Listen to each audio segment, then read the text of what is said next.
Welcome back to the official Cubase YouTube channel. My name is Stevie B, and this is part 2 of the Indie Rock series, where we are writing, mixing, and mastering a song from scratch. We've already put down some simple ideas in the last video of the series. I highly recommend going to check that out if you haven't already. So in this video, we're going to be focusing on the arrangement initially, and then once I've got a better idea of what the overall song structure looks like, then I'll start writing into it, and I'll build on some of those fundamental ideas that we've already got. Let's jump right into it. So a lot of music producers and songwriters find themselves stuck when it comes to the process of developing and expanding an idea or a collection of ideas into a fully arranged track. I think this is a really common issue, and it's important not to get lost in the detail work before you establish a song's core aspects. In my case, as a media composer who specializes in writing music for everything from advertisements to television and film, I generally need to keep the ideas and arrangements quite simple. Most of the tracks that I write for TV and ads especially feature very simplistic motifs, with an overall track length typically ranging from 2 to 2.5 minutes. And for this project, I'll be approaching the composition with these principles in mind. It's going to be a straightforward verse-chorus arrangement, and we already have the verse and the chorus idea in front of us here. As much as I love the idea of writing, say, an elaborate bridge section or something like that, that's not what we're going for in this scenario. Keeping it simple is the goal here. Once we figure out this arrangement, then we have a list of problems that we need to tackle in order to make the track more interesting and engaging. So we're going to face each of those issues one at a time right now, and I guarantee that by the end of this video, we'll have transformed these simple ideas that we have here into something really cool. So here's what I'm thinking for the arrangement. Moving this chorus idea aside, I'm going to highlight this verse idea. I'm going to copy it out. So our verse section is a total of 16 bars. Same thing for our chorus. And the most basic arrangement approach that we could take would be to just say, have a verse, chorus, each 16 bars, and then just copy this whole arrangement out. And then you have verse, chorus. That takes you to about 1:50. But I have a few ideas to help make this very simplistic arrangement a little bit more interesting. First of all, I know I want an intro. I'm thinking it's probably just going to be a 1-bar intro, but I'm going to shift everything over here and have this first verse start at bar 3, and that gives me enough room to experiment with an intro. I also have this little vocal hook idea in my head that's going to bridge the gap between the verse and the chorus sections, and I'm thinking that's going to need 2 bars. So I'm going to push that over. So we have a little break now, and I'm going to create a 1-bar break to lead us out of the first chorus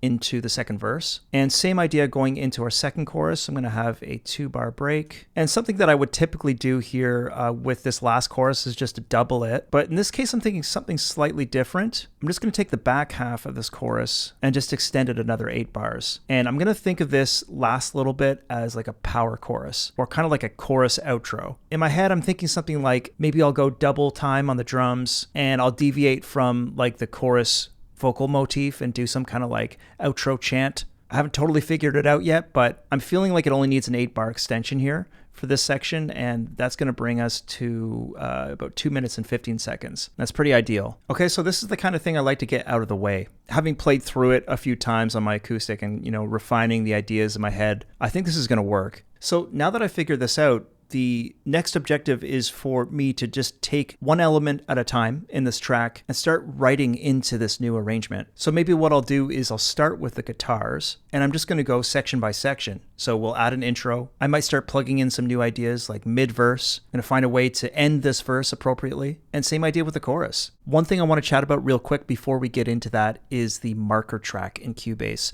This is a really handy feature. So let's add a new track to our session, and I'm going to select marker. Now we can bring this to the top, and one handy feature that we can use to ensure that our marker track is always visible. If the session had a lot of tracks, or say we're zoomed in here and we scroll down, then you can see that we're scrolling away from our marker track. If we want that to remain visible at all times, we can actually come over to the top right and use this divide track list feature, and we can divide the track list. So let's click on that. We can bring this marker track up over to the top. Now, as you can see, I scroll up and down and the marker track stays where it is. There's a couple different ways we can use this marker track. We can add a position marker. So we're at the start of verse 1. Let's add a position marker. So you can see the marker here at bar 3. If I press Command M to bring up the marker window, I can add a description to that. So call it verse 1. And we can do the same thing if we bring the cursor to chorus 1 and so on and so forth. And another way we can do it is, I'll just get rid of this position marker, is we can add cycle markers. So if we set our cycle length to say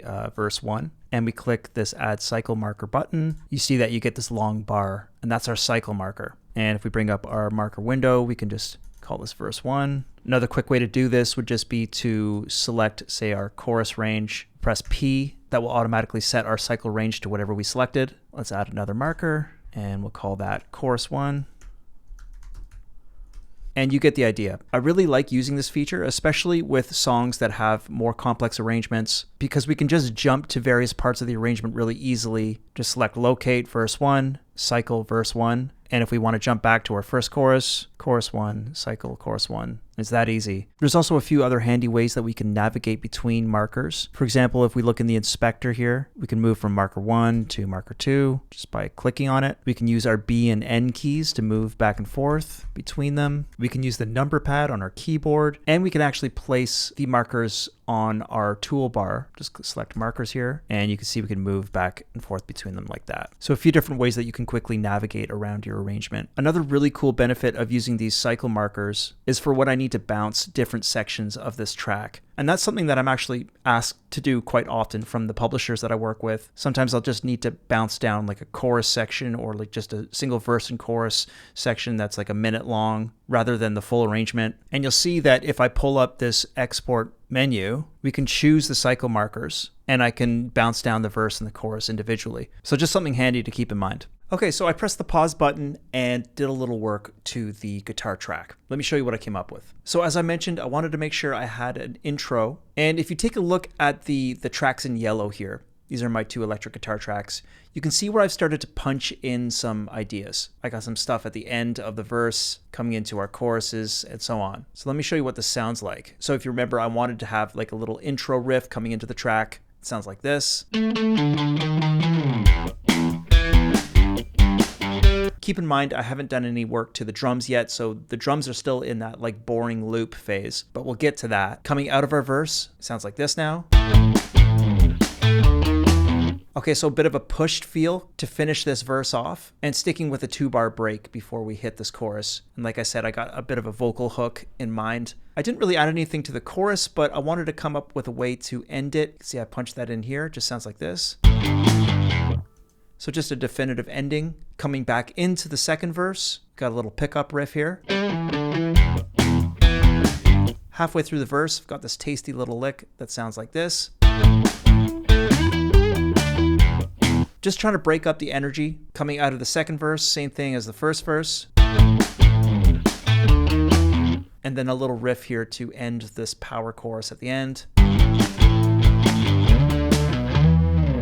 So just kind of like a slide down riff there. Put a punctuation mark at the very end of the arrangement. And all of these changes that I've made to the guitar track, I've copied them into the bass track as well. And the bass is, you know, just following these electric guitar riffs the whole time. I decided to keep the bass out of the first half of the first verse. And as we go through this first verse, you know, that's just going to help sort of build energy. And so you can see that I'm starting to think about ways of getting in and out of these different sections. Just adding a bit of variation every now and then to break up the looped feel of these guitar riffs is just so important. But we still have this issue with our drums. So I'll press the pause button again here. I'll do some work on the drums and I'll show you what I come up with. Okay, so as you can see, starting to get more and more detailed here. Let me show you what's going on with these drums and some of these percussive one-shots. So I got a little something here to play along with this intro riff with our electric guitars. So we're kicking things off now, adding some drum fills in. And once we get to the first verse, let me just click into the MIDI here. You'll see I started to add some open hi-hats every now and then. And this is just a small but important detail to add a little spice to the beat. Let's just listen to this last little section of the verse before the bass kicks in.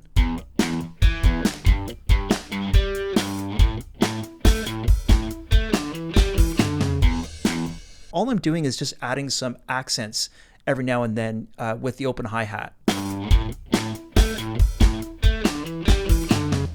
I'm trying to think like a drummer. I'm asking myself, like, what part of the guitar riff can I highlight with these open hi-hats. And at the end of every, 4 or 8 bars, I'm just throwing in a little bit of variation, or a tom fill, for example, just a really light one. Right at the end here, for example. Now, I want to mention that if you are having a hard time with drum programming or just making drums sound realistic, Cubase has got you covered on that because we have access to a ton of MIDI loops, and these are really handy for drum programming. You can build an entire track using these drum loops so easily. For example, if we take another look at this Rock Pop Toolbox Drums pack. Let's click into this. Everything with the plug icon on the left here, those are all MIDI loops. And just to give you an example of how I used one of these in this track, I wanted to come up with a cool drum fill just for the very end of the track. Sounds like this. I'm pretty sure that fill is just a live fill number 1. Let's just drag this into our drum track, listening. Yeah, and I might have done a few small adjustments to the MIDI, but not only do we have drum fills to choose from here, we have verse sections, chorus sections, bridges, all in different kinds of styles. It's so useful. So you don't even necessarily have to play the beat using a MIDI keyboard like I did. You can just use these MIDI loops. They're incredibly useful. So let me show you a few other details that I've added to the track here. First of all, we got a few one-shot samples. I got this crash, I got this clap, and I got this reverse cymbal. Sometimes I'll just search all of these kits. That's what I did in this case of this reverse crash. I just literally typed in reverse crash and this came up. And I thought that could be cool for building a bit of tension leading into these clap samples. So just soloing the drums here. Check out how this sounds.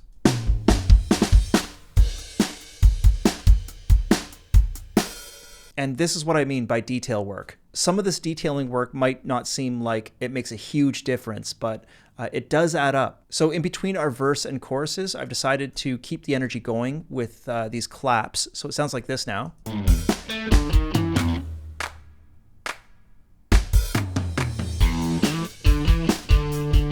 And if you remember, I was talking about going double time on this power chorus. So coming into this very last section of the song, sounds like this.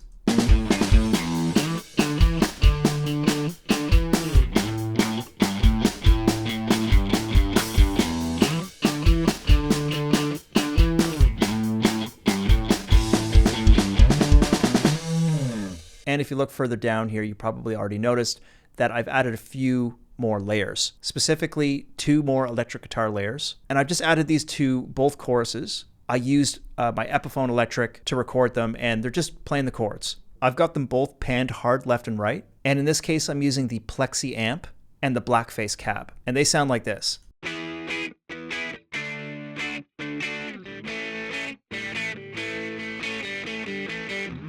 So it adds a nice touch to the riff guitars, kind of has a cool Rolling Stones vibe to it. And then something was kind of bothering me about the way that this cheap organ sounded on its own. I felt like there was a better patch to suit it. And I was scrolling through some of the Hallian patches, and I found one called Purple Child Organ, which I thought sounded pretty cool. It has much more of a rock organ vibe. It sounds like this.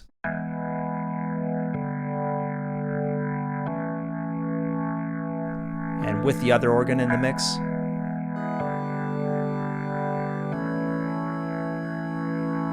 Everything all together.